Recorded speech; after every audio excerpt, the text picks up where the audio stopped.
મિલકત સંબંધી ગુનાઓ અટકાવવા માટે શહેર પોલીસ દ્વારા જુદા જુદા પ્રકારના એક્ટિવિટીઝ આપણે કરવામાં આવે છે.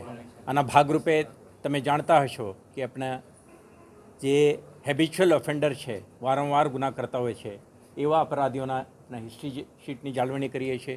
કેટલાક પ્રકારના મોડસ ઓપરેન્ડી સાથે ગુના આચરનાર આરોપીઓની આપણે મોડસ ઓપરેન્ડી સાથેની વિગતોની એક MCR કાર્ડ ની જાળવણી કરવામાં આવે છે. સાથે સાથે શહેરમાં એવા પ્રવૃત્તિ ઉપર અંકુશ રાખવા માટે તમે જાણો છો કે રાત દિવસની પેટ્રોલિંગ, કેટલાક સંવેદનશીલ વિસ્તારોમાં આપણા પોલીસની હાજરી અને વખતો વખત આ પ્રકારના જાણીતા ગુનેગારોના હાજરી અને પ્રવૃત્તિ અંગે ચકાસણી કરવામાં આવે છે. અને વધુ સુદૃઢ કરવાના ઈરાદેથી ગયા વર્ષે માર્ચ 2023થી આપણે એક મેન્ટર પ્રોજેક્ટનું શરૂઆત કરવામાં આવેલ છે. આના ભાગરૂપે દરેક શહેર જિલ્લામાં રહેતા આવા જાણીતા ગુનેગારોની એક યાદી તૈયાર કરીને દરેક અપરાધીને એક્ટિવિટીને મોનિટર કરવા માટે એક ASI અથવા હેડ કોન્સ્ટેબલ અથવા કોન્સ્ટેબલને નિયુક્તિ કરવામાં આવે છે.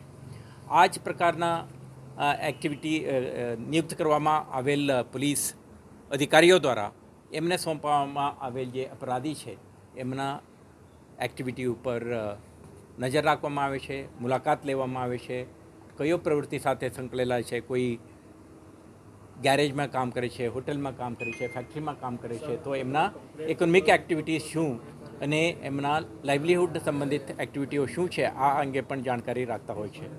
સાથે સાથે એમને સોંપવામાં આવેલા અપરાધી સાથેનું એક ડાયલોગ પ્રોસેસથી પ્રયાસ કરે છે કે આ વ્યક્તિ ફરીથી ગુનાખોરીમાં આવે નહીં અને એમના રેગ્યુલર પ્રોફેશનલ એક્ટિવિટીઝ કે આપણે કહીએ લાઇવલીહુડ એક્ટિવિટીઝમાં સતર્ક રહે અને મેઇન સ્ટ્રીમ સોસાયટી સાથે ઇન્ટિગ્રેટ બનીને એક સારા નાગરિક બનીને જીવી શકે તે પ્રકારનો એક પ્રયાસ કરવામાં આવી રહ્યો છે. આના ભાગરૂપે વડોદરા શહેરમાં લગભગ 613 જેટલા આરોપીને આપણે આ રીતે આપણે મોનિટરિંગ કરીએ છીએ અને અત્યાર સુધી 90% લોકો આપણા નજર હેઠળ છે અને લગભગ 6 આરોપીઓ એવા નીકળેલા છે જેમાં આજની તારીખે જીવતા નથી, એટલે આપણે વેરિફિકેશન દરમિયાન આવા પ્રકારના વિગતો પણ બહાર આવે છે.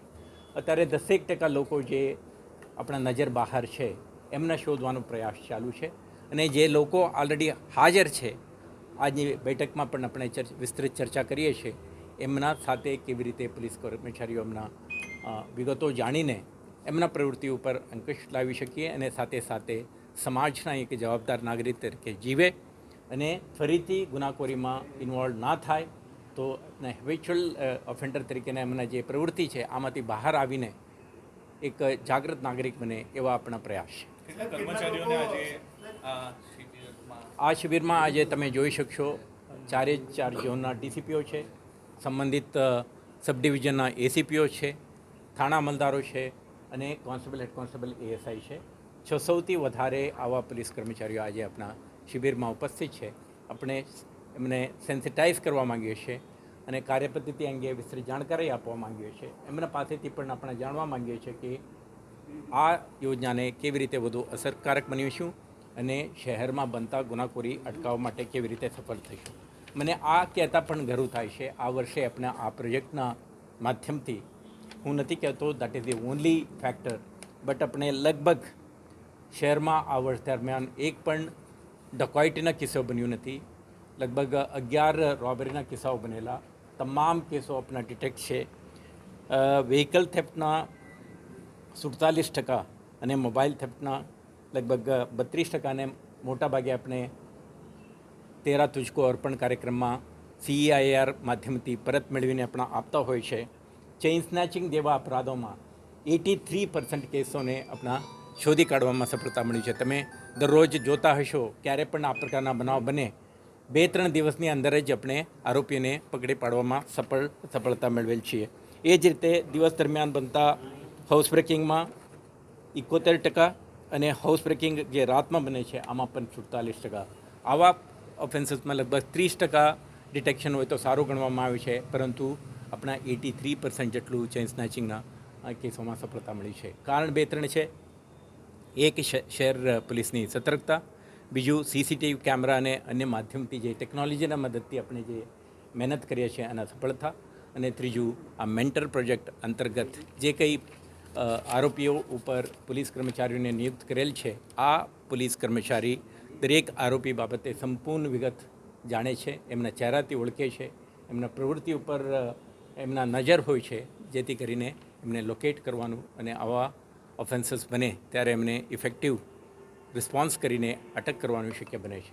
તો આવતા દિવસોમાં આપણે વધુ સતર્ક બનીને આવા ગુનાઓ બનતા અટકાવીશું અને જે અપરાધીઓ છે એમને મેઇનસ્ટ્રીમ કરીને ગુનાખોરીમાં સંડોવતા અટકાવીશું. સાહેબ, કેટલાક લોકો એવા પણ છે આજે પણ કે આ બધી ઘટના બની રહી છે, પોલીસની જે નજર છે આ મેન્ટર પ્રોજેક્ટ હેઠળ છે અને વિસ્તારના નાગરિકોને ડરાવી રહ્યા છે, તો નાગરિકોને પોલીસ કમિશનર વતી શું અપીલ કરશો આપ?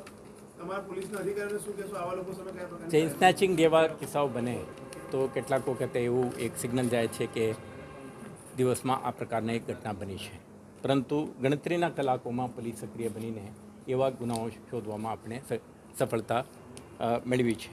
2-3 આમાંથી નીકળે છે. એક, effectiveness of sum of this system.